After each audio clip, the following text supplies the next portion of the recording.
Hey guys, how you doing? Big Dave here, sitting up at the box. Did a Zoom class earlier, and if you haven't done it, like jump on. It's pretty awesome, guys.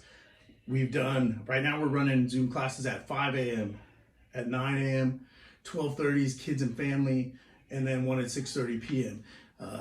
Really try to jump on. It's pretty cool. We can modify for home.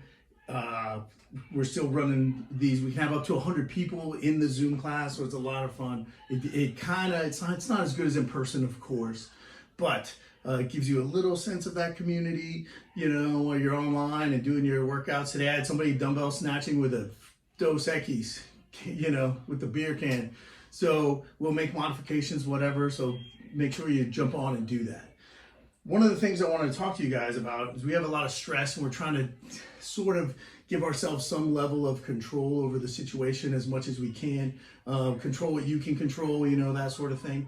So we're washing our hands. Obviously, we've closed up and we're going online. And we're trying to keep that control. But one of the things I want to talk about that maybe you can do to help, give you some level of control, and it might help. Obviously, it's going to help in some level anyway.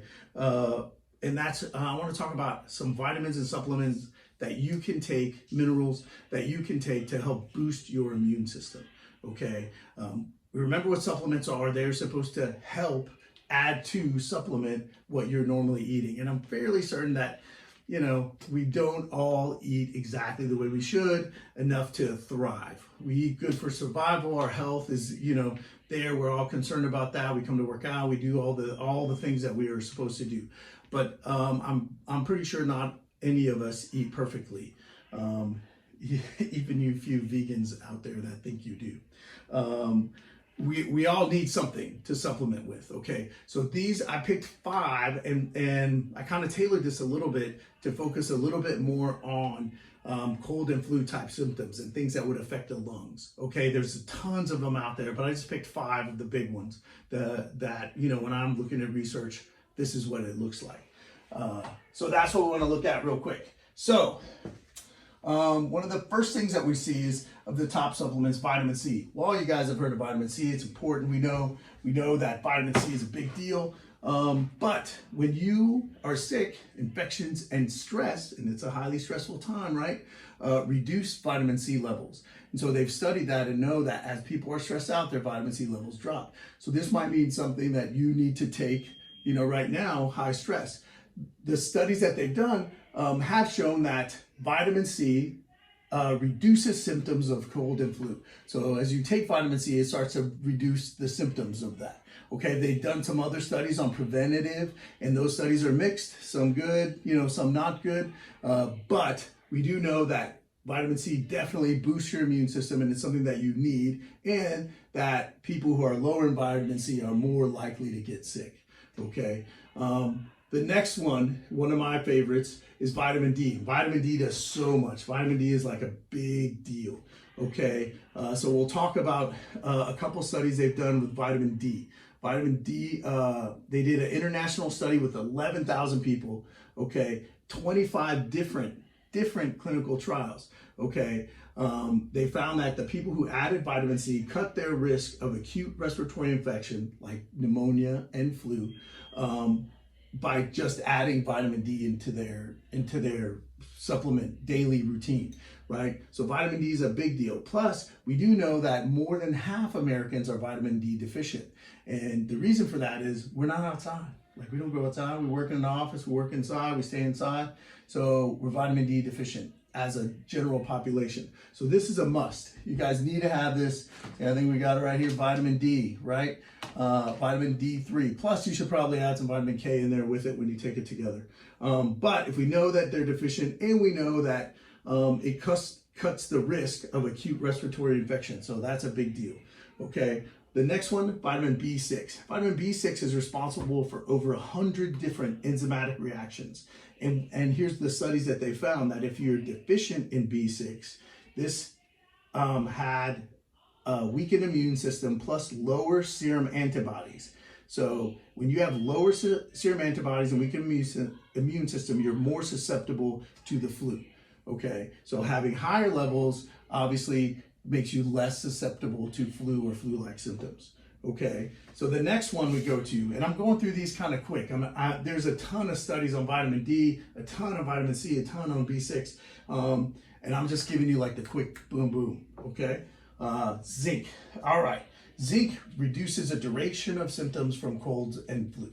Okay, it improves communication between cells in the immune system.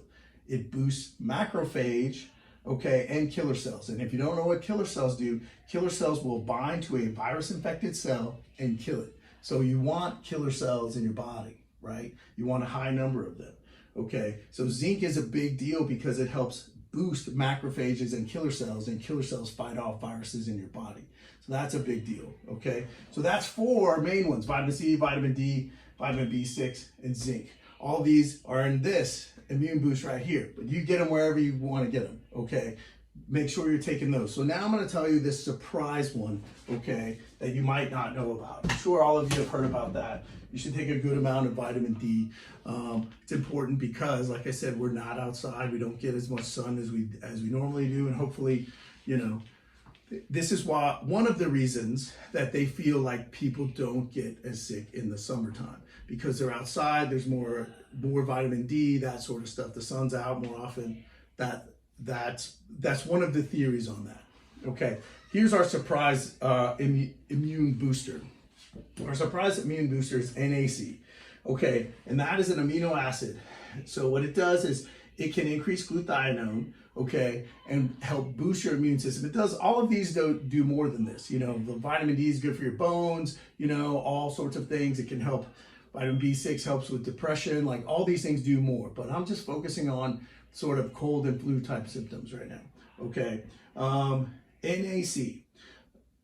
They looked at a group of people that had COPD. So that's a lung issue, right? That's where they have inflammation of the lung tissue, and they have shortness of breath, trouble breathing, that sort of stuff. They gave the patients with COPD, I think it was 1,200 milligrams of NAC a day, right? I had 600 in the morning, 600 in the evening is what they did. And they found that it helped take away their shortness of breath, right? And minimize the symptoms of COPD, okay? So a second ago, we were talking about killer cells, that zinc helps improve killer cells. So they did a study with NIC in HIV patients. And HIV, autoimmune disease, right? They have a low immune system, right? They started giving HIV patients NAC. And they found that NAC helped bring their killer cells almost complete restoration to normal levels of killer cells. So that's a big deal, right? They're deficient, their body, they have an autoimmune disease, right? They start taking NAC and it brings their killer cells up to almost normal amounts. That's a big deal. The other big deal about this was they took a certain number of patients who were older. They gave this group of patients exposure to H1N1, right? And they found that the group that took NAC, same thing, I want to say it was maybe 1,400 milligrams a day, and it was split into 2, morning and evening. The group that they gave the NAC to, only 25% of them displayed symptoms of H1N1. The group that they did not, 75% of them displayed symptoms of H1N1. So if you can find some NAC, that's a good one also. So are these things going to cure the coronavirus or totally keep you from getting it? Probably not. Okay, we don't know, but probably not. However, for you to be healthy, you want to have that good immune system. You're working out, you're eating good, you're doing these things. So make sure that you're getting some of these things in your system. So keep going, guys. Be strong. I'm going to be here. We're going to be zooming it. Rock and roll.